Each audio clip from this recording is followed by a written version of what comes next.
Basicamente, quero falar com você sobre a resposta das Escrituras para o desânimo e como lidar com esse tipo de ataque espiritual. No capítulo 6 de Efésios, 6 elementos do equipamento militar são enumerados: o cinto da verdade, a couraça da justiça, os calçados do evangelho da paz, o escudo da fé, o capacete da salvação e a espada do Espírito. Estes não são meros títulos decorativos nem sutilezas teológicas. São realidades espirituais muito práticas que precisam ser apropriadas por cada um de nós. Quero tomar 3 destes 6 elementos e dar um pouco de ensinamento específico e prático das Escrituras sobre como resistir aos ataques de desânimo espiritual, porque a nossa luta não é contra o sangue e a carne, e sim contra os principados e potestades, contra os dominadores deste mundo tenebroso, contra as forças espirituais do mal nas regiões celestes. Portanto, tomai toda a armadura de Deus, para que possais resistir no dia mau, e depois de terdes vencido tudo, permanecer inabaláveis. Estai, pois, firmes, cingindo-vos com a verdade e vestindo-vos da couraça da justiça.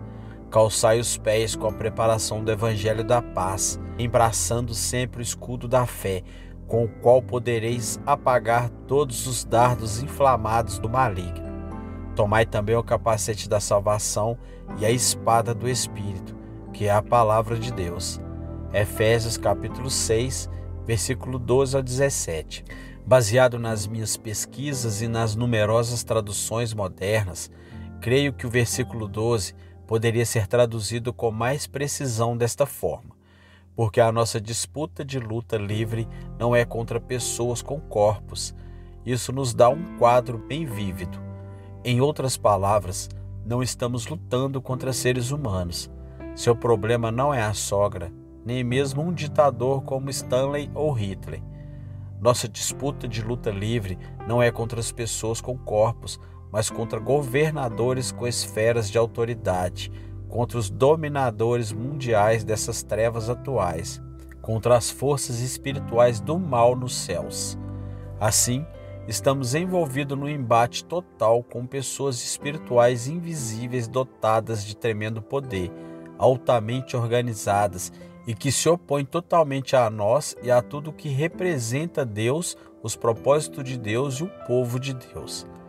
Sua sede está nos lugares celestiais e exercem toda espécie de pressão espiritual contra nós a fim de, por alguma forma, nos destruir.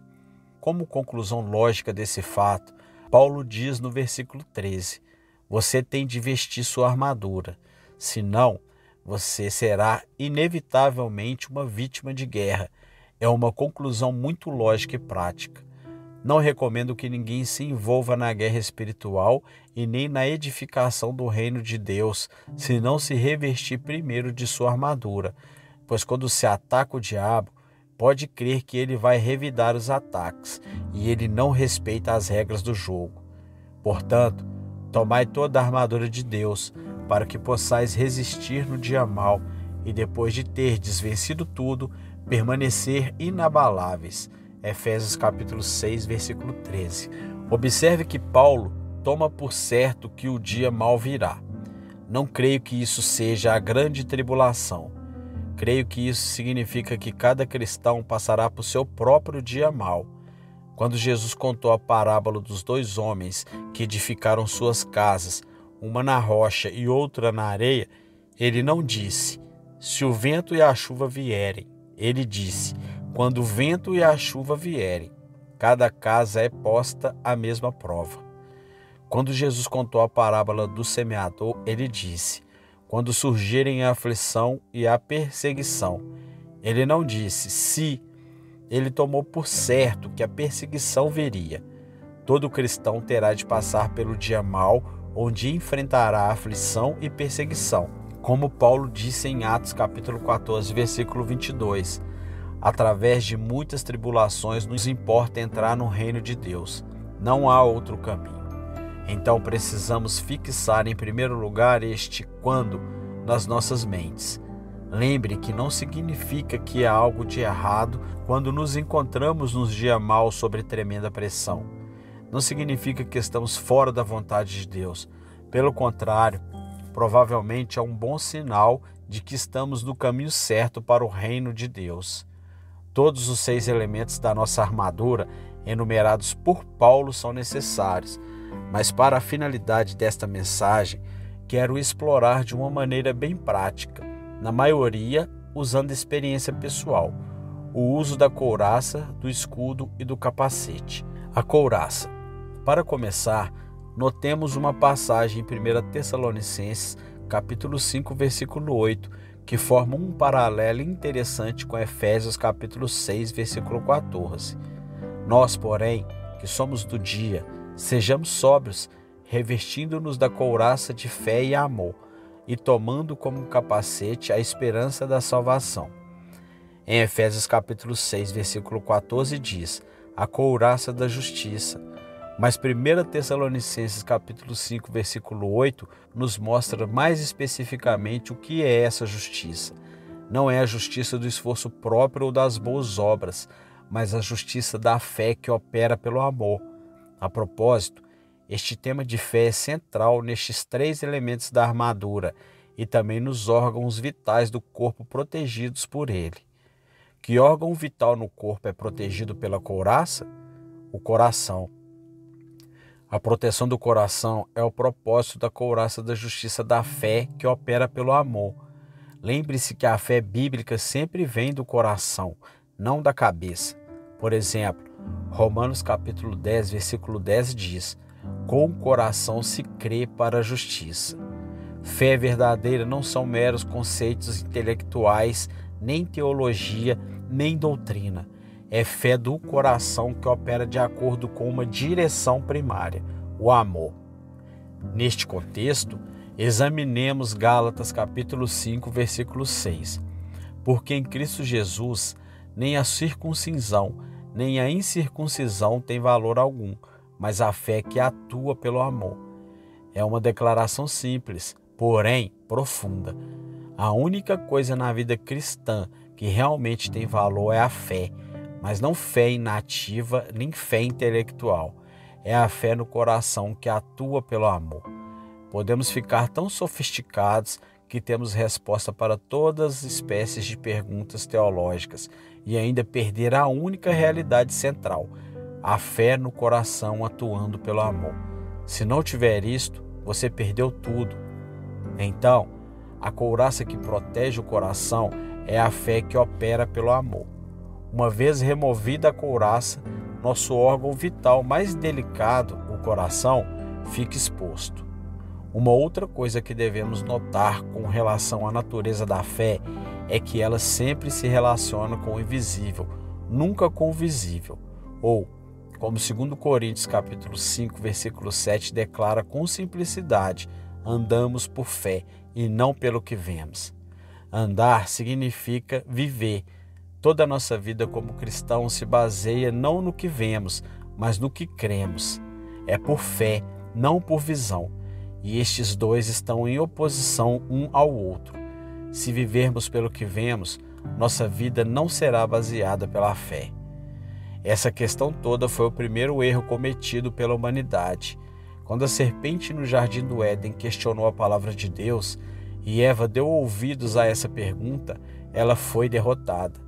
Gênesis capítulo 3, versículo 6 nos revela a que tipo de pressão Eva se entregou. Vendo a mulher que a árvore era boa para se comer, qual a palavra-chave aqui? Vendo. Eva tinha saído do nível de fé na palavra invisível e estava confiando na sua visão, e no momento seguinte ela estava derrotada. O mesmo princípio se aplica a nós. Quando vivemos pelo que vemos, não somos capazes de resistir ao diabo. Devemos andar por fé e não pelo que vemos. A couraça que protege nosso coração é fé no Deus invisível e na sua palavra, e esta fé opera pelo amor. No instante em que você abandona a fé, você deixa de ser verdadeiramente amoroso. As pessoas dizem, amor é mais importante que fé. Pode ser, mas a única maneira de amar é através da fé, já que a fé opera pelo amor. Você não deve se admirar quando se irrita, fica frustrado e impaciente e briga com seu marido ou esposa no mesmo momento em que você deixa sua couraça cair. Sua fé, que é a única fonte de amor, já se foi. Consequentemente, para fora vem o velho homem com todas as suas manhas e idiosincrasias. Mas qual foi seu problema fundamental? Você abaixou sua couraça. Vamos olhar agora para o escudo. Se a couraça protege o coração, o que é protegido pelo escudo? A resposta é realmente a pessoa inteira. Nos tempos romanos, se você soubesse manejar o escudo, não havia uma parte do seu corpo que pudesse ser atingida pelo dardo inflamado. Da mesma forma, o escudo da fé protege a pessoa inteira. Às vezes, nós não compreendemos a fé, pensando que é algo que devemos estar fazendo o tempo todo. Devo exercitar os meus músculos espirituais e crer. Fé não é tanto uma ação, mas uma atitude de confiar em Deus. Minha falecida esposa, Lídia, dava o exemplo de um menino pequeno nos braços de seu pai. O menino agarrava nas lapelas do paletó do pai para não cair, mas depois de um tempo ficava com sono e adormecia. Suas mãos relaxavam, mas seu pai ainda o estava segurando. Então, toda a força para segurar nas lapelas era realmente um esforço desnecessário. Nós somos assim com Deus. Podemos segurar, mas mesmo quando soltamos, Deus continua nos sustentando. No certo sentido, podemos descansar. Fé não é este esforço contínuo de se agarrar a Deus com medo dele nos deixar. Antes, é uma atitude de simplesmente saber que Deus está aí e embaixo de nós estão os seus braços eternos. E junto com esta atitude, há uma declaração de fé que você tem. Talvez você já conheça as 3 partes da fórmula que faz parte de um ensinamento bem divulgado: fato, fé e sentimentos. Nesta ordem, os fatos estão na Bíblia. A fé declara estes fatos e seus sentimentos se resolvem por si mesmos. Mas se começar com os seus sentimentos, você será tão estável quanto eles. Os fatos nunca mudam enquanto os sentimentos variam de momento a momento. Portanto, você não pode correr o risco de basear sua fé nos sentimentos. Baseie sua fé nos fatos da palavra de Deus que nunca mudam. São inalteráveis hora após hora, dia após dia, ano após ano. Crer nisso requer uma decisão mental. Smith disse uma vez: nunca sou afetado pelo que sinto, somente pelo que creio. A única fonte de fatos que é permanente, inalterável e válida é a Bíblia. A fé tem atitude. A Bíblia é a verdadeira e eu creio nela. Deus está aí e não vai me desamparar. Os meus sentimentos podem se resolver por si mesmos. Se você tiver essa atitude, seus sentimentos se harmonizarão com os fatos. Mas se começar com seus sentimentos, você nunca alcançará os fatos. É prioridade absoluta que você comece com os fatos na palavra de Deus. Mas para fazer isso, é necessário que você conheça os fatos. Você precisa ser consciente do que dizem as Escrituras. Por exemplo, o fato da nossa redenção. A palavra redimir significa comprar de volta. A Escritura diz que fomos vendidos ao pecado no mercado de escravos de Satanás, mas Jesus nos redimiu e nos comprou de volta deste comércio de escravos com seu precioso sangue. Onde a palavra afirma esse fato? Em Salmos capítulo 107, versículo 2. Digam-no os remidos do Senhor, os que ele resgatou da mão do inimigo. O Senhor nos resgatou de forma que não estamos mais nas mãos do inimigo, mas nas mãos do Senhor. Considere também Colossenses, capítulo 1, versículo 12 ao 14. Dando graças ao Pai que vos fez idôneos à parte que vos cabe da herança dos santos na luz. Ele nos libertou do império das trevas e nos transportou para o reino do Filho do seu amor, no qual temos a redenção, a remissão dos pecados. É um fato que Deus nos libertou do poder das trevas, isto é, o reino de Satanás, e nos trasladou para o reino de Cristo. Desta forma, temos redenção e nossos pecados são perdoados. Não estamos mais no território de Satanás, nem estamos debaixo de sua autoridade. Os que não creem, os que rejeitam a Cristo, os rebeldes e desobedientes estão sob a legítima autoridade de Satanás, mas nós não estamos. O fato é que quando nos arrependemos e nos entregamos a Jesus Cristo, fazendo o Senhor da nossa vida, fomos trasladados, transportados, espírito, alma e corpo, do reino de Satanás para o reino de Cristo. Estes são os fatos. Cremos nesses fatos do nível invisível da sua palavra, porque não nos baseamos mais nos nossos sentimentos. Aquele escudo da fé protege cada área da nossa vida. Nenhum dardo inflamado precisa jamais atravessá-lo. O capacete. Agora chegamos ao capacete.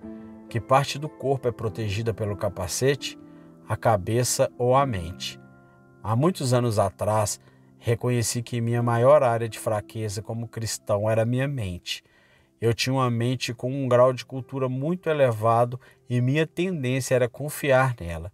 Descobri que quanto mais se confiava na mente, mais problemas se tem com ela.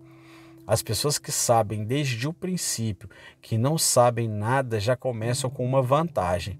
Aliás, a Bíblia diz: se alguém julgar saber alguma coisa, com efeito não aprendeu ainda como convém saber. 1 Coríntios capítulo 8, versículo 2. E se alguém dentre vós se tem por sábio neste século, faça-se estulto para se tornar sábio. 1 Coríntios capítulo 3, versículo 18. Enquanto confiarmos no nosso próprio intelecto, estamos expostos às pressões de Satanás.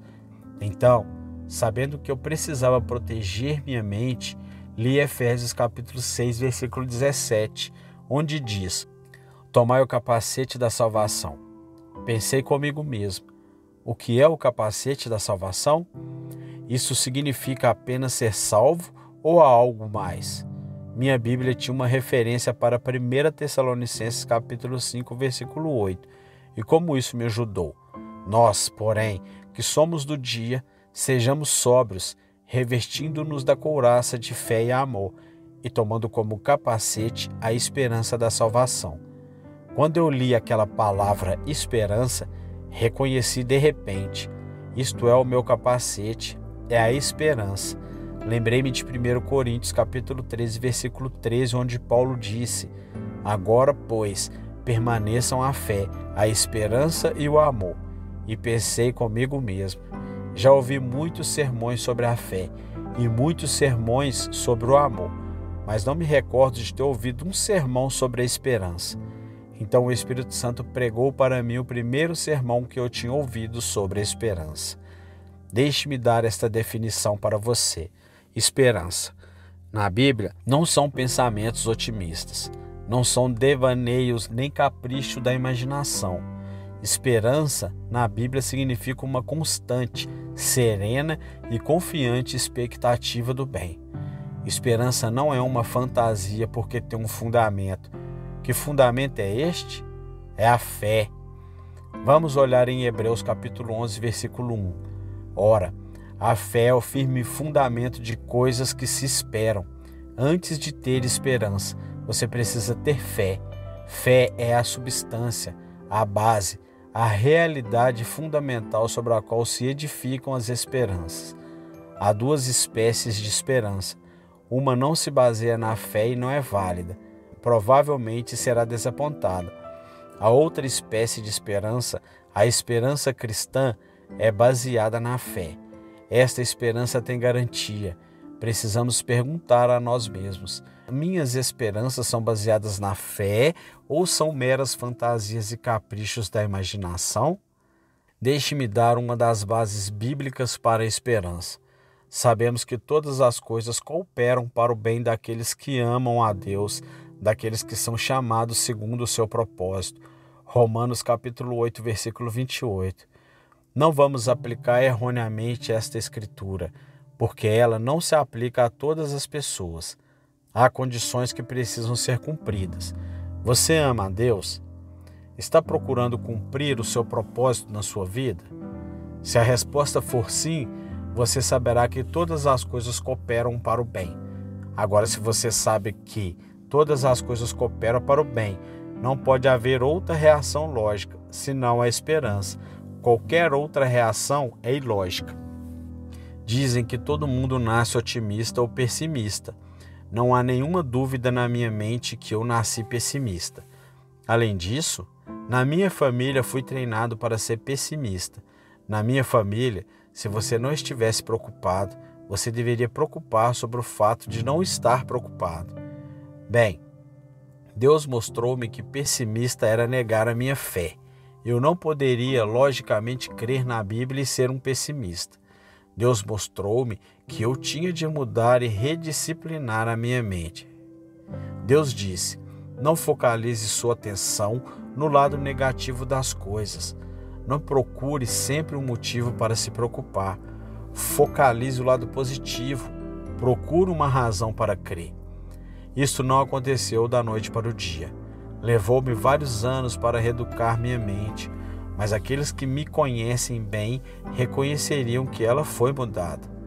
Hoje raramente fico deprimido, mas há 20 anos atrás era quase a minha condição normal. É possível mudar se você cumprir as condições de Deus. O que incitou essa mudança em mim foi ver nas Escrituras que minha atitude de depressão era contrária à palavra de Deus. Era ilógica, era contrária a Deus. Então eu reeduquei a minha mente. Desta forma, tomei o meu capacete. O que estou dizendo não está baseado apenas na Bíblia, mas também na experiência. Quero testificar que tenho provado este princípio e que funciona mesmo. Agora quero compartilhar o sermãozinho sobre a esperança que o Espírito Santo deu-me do Novo Testamento. Primeiro vamos examinar Romanos capítulo 8, versículo 24. Porque na esperança fomos salvos. Ora, esperança que se vê não é esperança, pois o que alguém vê, como o espera, observe novamente o contraste entre o que se espera e o que se vê. Se você vê alguma coisa, então não é necessário esperá-la. Se o sol está brilhando, você não precisa esperar bom tempo. A esperança, como a fé, se relaciona com algo que ainda não se vê. O Espírito Santo disse-me que somos salvos pela esperança. Se não há esperança, não há salvação. Não estou dizendo que você é uma alma perdida, mas na sua experiência você não está vivendo na salvação. É por isso que você é tão infeliz. Romanos capítulo 15, versículo 13 diz: E o Deus da esperança vos enche de todo o gozo e paz no vosso crer, não no vosso sentir, não no vosso desejar ou ver, mas no vosso crer, para que sejais rico de esperança no poder do Espírito Santo. Só o poder do Espírito Santo pode torná-lo rico de esperança, mas isto é vontade de Deus. Não retire o capacete porque há um maléfico ser espiritual em algum lugar no mundo invisível que tem suas flechas apontadas para você. No momento em que você tirar aquele capacete, ele o ferirá na cabeça. Durma com um capacete, é bem confortável. Vá para a cama com a esperança e acorde com a esperança. Efésios capítulo 2, versículo 12 descreve a condição do incrédulo, daquele que não é convertido. Observe que diz 3 coisas a respeito dessas pessoas. Primeiro, naquele tempo, estáveis sem Cristo, separados da comunidade de Israel e estranhos às alianças da promessa. Segundo, não tendo esperança. Terceiro, e sem Deus no mundo. O Espírito Santo disse: sem Cristo, sem Deus, sem esperança. Na realidade, quando estamos sem esperança, estamos na mesma condição dos perdidos. Não estou dizendo que Deus tenha nos abandonado, mas não estamos vivendo experimentalmente na salvação. Em Colossenses capítulo 1, versículo 27, Paulo diz: aos quais Deus quis dar a conhecer qual seja a riqueza da glória desse mistério entre os gentios, isto é, Cristo em vós, a esperança da glória. O Espírito Santo disse para mim: Cristo em você produz esperança. Se você não tem esperança, Cristo não está em você. Cristo e esperança são intimamente ligados, No momento em que deixamos de ter esperança, experimentalmente não temos Cristo em nós. Novamente, quero enfatizar que não se trata do nosso estado na eternidade, mas que esta é a condição em que nos encontramos quando abandonamos a esperança. Para mim, uma das mais belas passagens em toda a Bíblia está em Hebreus capítulo 6, versículo do 17 ao 20. Por isso Deus, quando quis mostrar mais firmemente aos herdeiros da promessa a imutabilidade do seu propósito, se interpôs com julgamento, para que, mediante duas coisas imutáveis, nas quais é impossível que Deus minta, forte alento tenhamos nós que já corremos para o refúgio, a fim de lançar mão da esperança proposta, a qual temos por âncora da alma, segura e firme, e que penetra além do véu, aonde Jesus, como precursor, entrou por nós, tendo se tornado sumo sacerdote para sempre, segundo a ordem de Melquisedeque. Há dois quadros de esperança nessa passagem, ambos muito vívidos e bonitos. Primeiro, nós que já corremos para o refúgio a fim de lançar mão da esperança proposta. É uma ilustração tirada de um costume no Velho Testamento. Quando o homem estava fugindo para salvar sua vida, havia um lugar que ele podia ir onde ninguém ousaria tocá-lo. Esse lugar era o altar de Deus. O altar tinha 4 chifres, um em cada canto. O homem corria para o altar e se apegava aos chifres do altar, e ninguém ousava tirá-lo de lá. Assim o autor do livro de Hebreus diz: quando você está sob verdadeira pressão e o vingador está logo atrás de você, fuja para o altar e se apegue aos chifres da esperança. Não solte, porque lá ele não pode tocá-lo. Outro quadro de esperança está no versículo 19, a qual esperança temos por âncora da alma, segura e firme. O Espírito Santo deu-me uma pequena lição sobre isso. Ele perguntou-me: que objeto precisa de uma âncora? Então eu respondi: um barco ou um navio.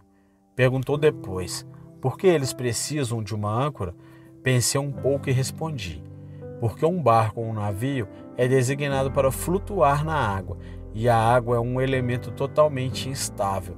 Não há nada na água para dar segurança ou estabilidade, e assim, para o barco se estabilizar, é preciso ter uma âncora que passe do barco através da água para algum outro elemento, como uma rocha, que seja estável.